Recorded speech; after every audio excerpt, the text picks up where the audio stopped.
So in this video, I'm going to go through and show you how I use RedbirdQ every day, so you can get an idea of how you could potentially use it too. So just to give you an idea of what I use RedbirdQ for, so I manage 2 Facebook accounts and 3 Twitter accounts every single week. And I know that sounds like a ton of work, but with RedbirdQ it only takes me a couple hours. And each one of these accounts that I manage has a specific audience that is following it. So for example, my personal Twitter account, I usually tweet about startups and news about the startup community or how-to articles. And so a lot of my followers on my own personal account are people in the startup industry or venture capitalists, etc. So when I share stuff to that Twitter account specifically, it's related to startups. Whereas RedbirdQ's Twitter account is really focused on providing tips and tricks for social media or SEO or content marketing, so people can follow RedbirdQ's account to learn about these things. So I sit down once a week, and usually I focus initially on one account. So let's pretend like I'm focusing on populating content for RedbirdQ's Twitter account and also RedBird Metrics Facebook page. So I'm going to be looking for content related to social media, news about social media, or content marketing or search engine optimization. So when I first start out, I find an article that I think my audience would enjoy reading, like this one. Then what I do is I press the RedBird button and I immediately click on the content finder. Because what I'm going to do in this first step is basically open up a whole bunch of articles that I think people would like to read that are following RedbirdQ's Twitter account and also RedBird Metrics Facebook page. So I'm going to click on content marketing, and then what I do is I usually hold down Command, or if you're on a PC, Control, and then I click on these, and that opens them up in a new window. You can see them opening up here. So I'll open up all the articles I think are going to be interesting to read, and I think all of these are look pretty interesting to read, and I think my audience would be interested in them. And then I'll come down here and I'll check out media marketing and see what articles they have. So a 3-step beginner guide for social media marketing. I'm going to do that. Could you post past Guy Kawasaki's social media test? Yeah. The top 7 social media marketing trends. That's good. I'm not going to post this one. Social media, why your social media marketing strategy isn't working. Okay. Then I'll do why content. And some of these keywords are a little bit off, and they don't seem like intuitively that they would produce any quality content, but sometimes it's worth a click. So like this one, for example, is a huge infographic. That might be something interesting to share. Why content marketing is an all-in proposition. That could be interesting. We'll close that now. Developing content. I'm not going to share that one. SEO is no trick pony. That one we good. Introducing the periodic table of content marketing. People will like that one. And then I'll come to business growth. Let's see. And I don't think I'm going to share any of those. So after just sitting down and finding one article, what RedbirdQ does is it looks at all the text in the article and finds articles similar to it. So just in a matter of a couple minutes, I found tons of articles that you can see up here that I'm going to consider actually sharing to my social media accounts for RedbirdQ and also RedBird Metrics. So after I've opened up all of these articles, what I do is I go to each one of them individually. So I'll click on this one, for example. And then I'll actually go through and I'll read the entire article before I make a decision on if I'm going to share it. So the main reasons I read the articles is, number one, it helps me stay up to date on the industry. So I'm reading every week or every 2 weeks, I'm reading a lot of information on the web about content marketing and social media and search engine optimization, which is helping me stay sharp in the industry. So for you, you'd be doing something similar too, or you'd be reading things that you find are interesting that you want to share on your personal accounts perhaps, and that really helps you stay up to date on what's going on and helps educate you. And then the second reason you want to read every article is if you share this to your Twitter or Facebook account, you are putting your brand name, or you as an individual, you're putting your name next to this article, so you're vouching for it, kind of word of mouth. for this article you're sharing. So if you don't read the articles and you share an article that's inappropriate or doesn't necessarily align with your brand or your personal views, then that could really affect how other people view your brand or you as an individual. So it's very important that you vet everything before you share it. So that's what I do. So I'll go through and vet every single article before I share it. So after I've gone through and I've actually vetted each of these articles that I found with the content finder, I'm going to start the process of scheduling these articles. So part of the process of scheduling these articles involves getting the right accounts populated up here. So what I generally do is I'll add the accounts I'm focusing on. So I'm going to focus on Redbird Metrics Facebook page, and I'm going to focus on RedbirdQ's Twitter account.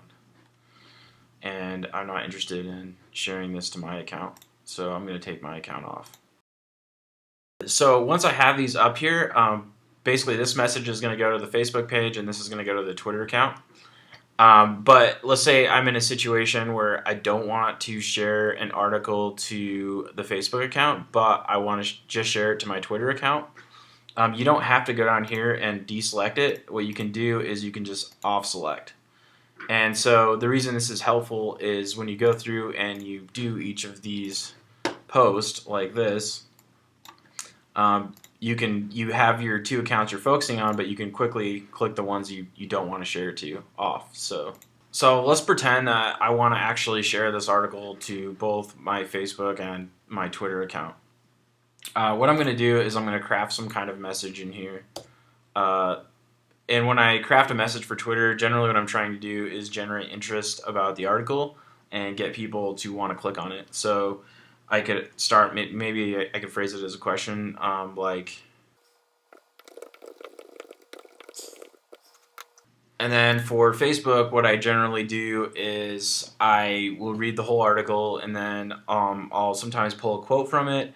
But what I try to do is I try to add context or an opinion or view along with the article or a question or something to try to get my audience interested in this article and interested in what's going on. So I'll usually do something like this. So let's say I find a quote in here that I think is interesting. Like this quote, "Inbound marketing is the most affordable way to increase your business leads." What I would do is I'd use this little pencil here and I just highlight this, and then it populates it right up here in the Facebook box for me, so it saves me some time. And then maybe I say, "Do you agree?" Something like that. After I've crafted both the messages that I'd like to share, and these are just examples, I go ahead and select the picture I'd like to include, and the tool pulls pictures from the page.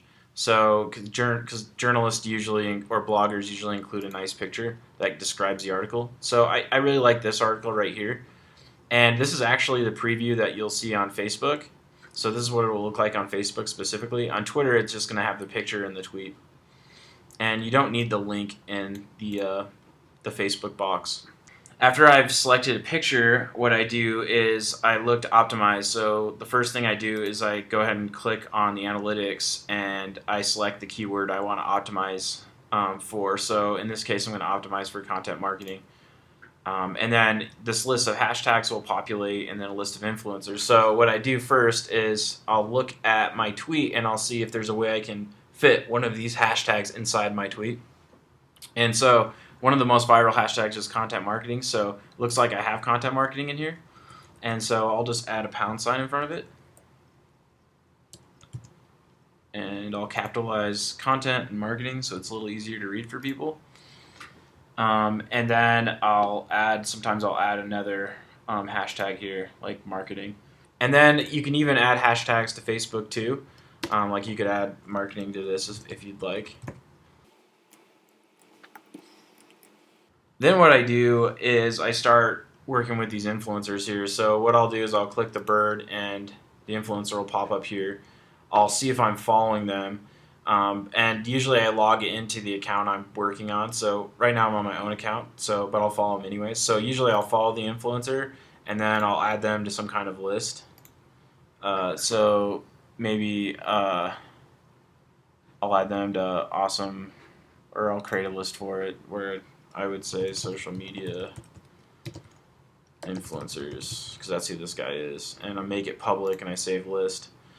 Then I add them to that list. And the reason why I do that is, first of all, they get a notification that I think they're a social media influencer, so they become aware of who I am as a person or who my brand is. And then when I follow them, they also get another basically impression of my brand or of me as an individual, because they'll get a notification that I followed them. So potentially they're going to see my brand or my name twice in the same day. And so I'm starting to build a relationship with them. And then if you want to take it to the next level, you could even mention them by hitting that their name in here, and it would populate them up here. But generally what I do is I'll just go through each one, and just clicking the bird, it will change it so it goes to visually, and I'll make a decision. Do I want to be connected to this person? Yeah, that sounds cool. I'm not going to add that one to a list. Then I'll go to the next one, B2B inbound. So this looks good. I'm going to follow them, and I'll come in here. I'll do the next person. So this is a good one. I'll follow her.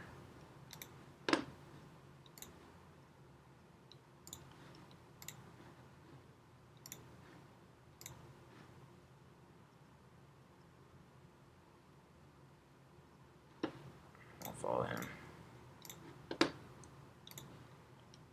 I won't do this for every article and every keyword, but I do it occasionally, probably once a day. Just because you start connecting yourself to people who are influential in your space, and that really magnifies the impact that you can have online. And so that's how you go about connecting with influencers using this tool. Then once I'm satisfied with the messages and the visuals and whatnot, I'll go ahead and press schedule, and it will send it to my calendar. And then I'll go to the next article. And so I'll do the same thing with this article. I'll basically create a message, determine which accounts I want to share it to, and I'll schedule it.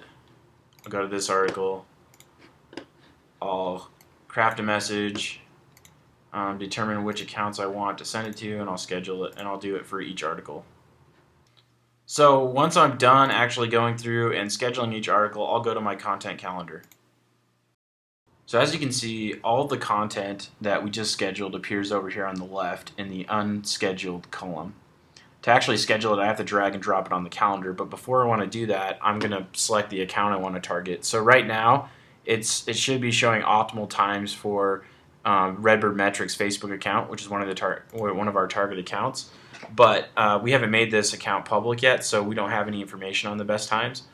So I'm going to pretend that iMicroInvest Facebook account is actually Redbird Metrics Facebook account. And what I would do then is I would take each one of these posts that has Facebook in it, and I would move it to a best time. So like 12 p.m. since it's darker is one of the best times. 11, 10, and maybe I do this one right here. Then I would do maybe try one again at 12 because it's a popular time. Drag one again at 12, and then maybe another 11. And maybe I would do another one up here. And then I could go to week 2 if I wanted, and continuing to do this. And then if I have some of them are targeting the Twitter account specifically, I'm going to go ahead and open up that Twitter account, so RedbirdQue's Twitter account. And I'm going to start dragging them at the best times, etc. So basically you're going to want to get all of your stuff on the content calendar, scheduled out, and you'll be good to go. So if you use these tips I brought up in this video about how to use RedbirdQ, you're going to notice a lot of positive things happening to your social media accounts. You're going to notice influencers engaging with you more. You're going to notice people engaging with the posts that you share more. And you're going to save a lot of time with managing your social media, because you can sit down and a Sunday evening and schedule out content for a couple weeks for multiple accounts, and you'll know that each of those posts is going out at the best time and that you're using the hashtags you need to use, and that's going to really help you get a lot more exposure for your social media account. So I hope that you enjoy using RedbirdQ, and thanks for watching.